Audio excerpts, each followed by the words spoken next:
تعالیٰ مصطفیٰ کی امت کو خوب پروان چڑھائے۔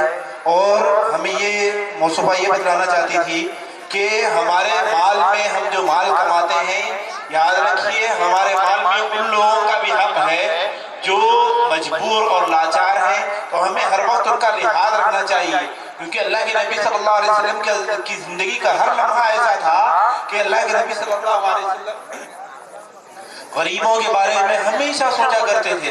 تو یہ جو زکوٰۃ ہے، یاد رکھیے اگر آپ کے پاس کوئی علماء یا مساجد سے یہ اعلان ہوتا ہے کہ آپ اپنی زکوٰۃ نکالیں، تو یاد رکھیے کوئی آپ کے پاس سے قرض نہیں لے رہے ہیں، یا آپ کے پاس سے آپ کا مال تو نہیں چھین رہے ہیں، آپ کمانے کے بعد آپ کا مال نہیں چھین رہے ہیں، بلکہ اللہ تعالیٰ کے حکم کو بجا لانے کے لیے اور اللہ کے نبی صلی اللہ علیہ وسلم کے حکم کو بجا لانے کے لیے آپ کو کہہ رہے ہیں کہ یاد رکھیے اللہ کے اگر ہم یہ کام کر کے نہیں جائیں گے اور اپنا سارا مال اپنے پاس رکھ کر اپنے آپ کو بہت بڑا امیر کہلوائیں گے، تو یاد رکھیے یہ مال نہ ہمارا دنیا میں کام آئے گا نہ آخرت میں کام آئے گا، حرام چیز حرام ہی ہوگی۔ تو مصطفیٰ یہی بتلانا چاہ رہی ہے کہ اللہ نے جب دیا ہے تو اللہ کے راستے میں خرچ کریں اور اللہ کے بندوں کے لیے خرچ کریں۔ یاد رکھیے اگر ہم زکوٰۃ نہیں نکال کر اپنے گھروں میں خوشیاں مناتے ہیں، اپنے بچوں کو اچھے اچھے کپڑے پہناتے ہیں، تو اللہ تعالیٰ قیامت کے دن سوال کریں گے کہ میرا فلاں بندہ بھوک سے تڑپ رہا تھا، تو نے اپنے مال میں سے زکوٰۃ کیوں نہیں نکالی؟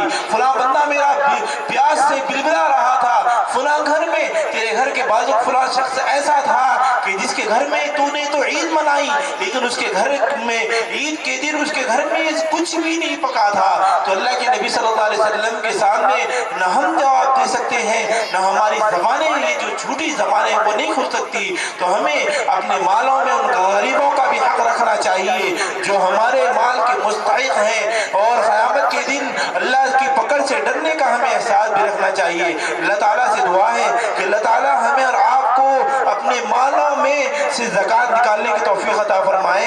پھر اس کے بعد میں ایک مکالمہ وقت کے تقاضے کے حساب سے دنیا میں جو ساس اپنی بہو کے خلاف کر رہی ہے، جو بہو اپنی ساس کے خلاف کر رہی ہے، اور جو لوگ اپنے آپ کو اپنے بیٹے کو مجبور بتلا کر جہیز لیتے ہیں، اسی جہیز کے اوپر مکالمہ کرنے کے لیے میں ان بچیوں کو دعوت دیتا ہوں وہ آئیں اور جہیز کے اوپر مکالمہ پیش کریں۔ سعدیہ پروین، نازیہ فاطمہ، رحمت النساء فاطمہ بیگم، یہ چاروں آئیں اور جہیز کے متعلق اپنا مکالمہ پیش کریں۔ السلام علیکم ورحمۃ اللہ وبرکاتہ۔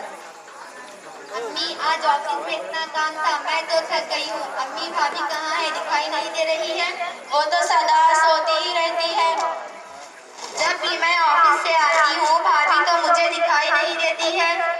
اتنا تھکی ہوتی ہوں بھابھی تو مجھے گلاس پانی بھی نہیں دیتی ہے، نہ وقت پر کھانا ملتا ہے نہ دھوئے دھلائے کپڑے ملتے ہیں۔ ابھی مجھے شاپنگ کو جانا اور میرے کپڑے پر استری بھی نہیں ہے۔ ابھی میرے سسرال کے لوگ آ رہے ہیں اور سارا گھر بکھرا پڑا ہے، میرے سسرال والے دیکھیں گے تو کیا سوچیں گے؟ امی تم نے اسے بہو بنا کے لائی ہو یا مالکی؟ کہتی ہے اپنے امی کے کپڑے خود ہی دھویا کرو، آخر سے کس بات کا غرور ہے؟ امی تم نے اسے سر پر چڑھا رکھا ہے، دیکھنا تم ایک دن بہت پچھتاؤگی۔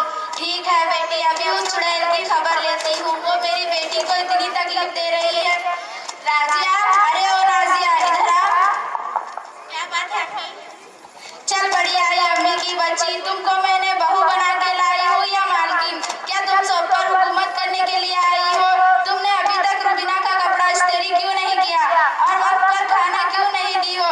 آج معلوم نہیں روبینہ کے سسرال والے آ رہے ہیں، تیاری کیوں نہیں کی؟ سارا گھر بکھرا پڑا ہے، ادھر کچرا ادھر کچرا۔ ارے کام چور، 1 گھنٹے کے اندر سارے گھر کی صفائی ہو جانی چاہیے۔ امی دن بھر میک اپ میں لگی رہے گی تو کھانا کہاں سے پکائے گی؟ کھانا پکائے گی تو ہاتھ کالے پڑ جائیں گے، برتن کہاں سے دھوئے گی؟ برتن دھوئے گی تو ہاتھ گھس جائیں گے۔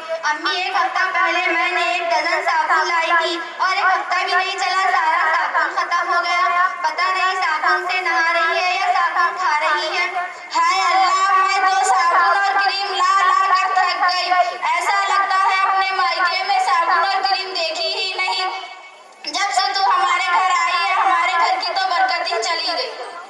امی یہ تو سراسر غلط بات ہے۔